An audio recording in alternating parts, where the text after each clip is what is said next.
କାହିଁକି ସିରିଏଲ୍ ଛାଡ଼ିଲେ ଆପଣମାନଙ୍କର ପ୍ରିୟ ଅଭିନେତା ରାମ ଆଉ ଆପଣମାନଙ୍କର ପ୍ରିୟ ଅଭିନେତ୍ରୀ ପିହୁ? କେଉଁ କାରଣ ପାଇଁ ଆପଣମାନଙ୍କର ପ୍ରିୟ ମେଗା ଧାରାବାହିକ ଯାହାକି ତରଙ୍ଗ ଟିଭିରେ ପ୍ରସାରିତ ହେଉଛି ତୋରି ପାଇଁ ତୋ ପାଇଁ ସିରିଏଲ୍ଟିକୁ ଅଧାରୁ ଛାଡ଼ିଛନ୍ତି ରାମ ଆଉ ପିହୁ? ଏପରି କ'ଣ ହେଲା ତାଙ୍କ ସହିତ, କ'ଣ ଘଟିଛି ତାଙ୍କ ସହିତ? ଯଦି ସବୁକିଛି ସମ୍ପର୍କରେ ଆପଣମାନେ ଟିକିନିକି କରି ଜାଣିବାକୁ ଚାହୁଁଛନ୍ତି ତାହେଲେ ନିଶ୍ଚିତ ରୂପେ ଆଜିର ଏହି ଭିଡ଼ିଓକୁ ଶେଷ ପର୍ଯ୍ୟନ୍ତ ଦେଖନ୍ତୁ, କାରଣ ଆଜିର ଭିଡ଼ିଓକୁ ସମ୍ପୂର୍ଣ୍ଣ ରୂପେ ଦେଖିବା ପରେ ହିଁ ସେ ସମ୍ପର୍କରେ ସବୁକିଛି ତଥ୍ୟ ଟିକିନିକି କରି ଜାଣିବାକୁ ପାଇଯିବେ।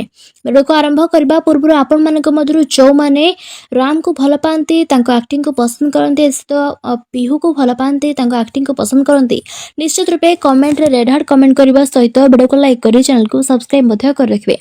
ତେବେ ଚାଲନ୍ତୁ ଆଜିର ଭିଡ଼ିଓକୁ ଆରମ୍ଭ କରିବା। दर्शक बंधु आपण मैंने समस्ते आपण मानकर प्रिय अभिनेत्री पिहू महापात्रଙ୍କୁ बेस भल भाव जानिथिबे, जे कि आपण मानकर प्रिय मेगा धारावाहिक तोरी पाई तो पाई सीरियल रूही कैरेक्टर रे अभिनय करथिले।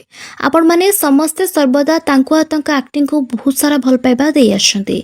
एपटे राम को मध्ये आपण माने बेस भल भाव जानिथिबे, जे कि Tori Pai To Pai serial main lead actor Ram character अभिनय करथिले। उभय तांकर जबरदस्त एक्टिंग पाई खूब कम समय मध्य बहुत सारा लोकप्रियता हासिल करछंती।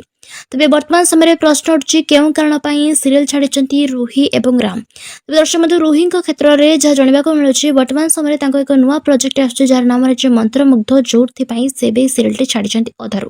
किंतु राम तांकर किछि पर्सनल कारण पई से सीरियल टी छाडिचंती, जहाँ कि एबे स्पष्ट भाव रे सामना को आसी पारि नाही।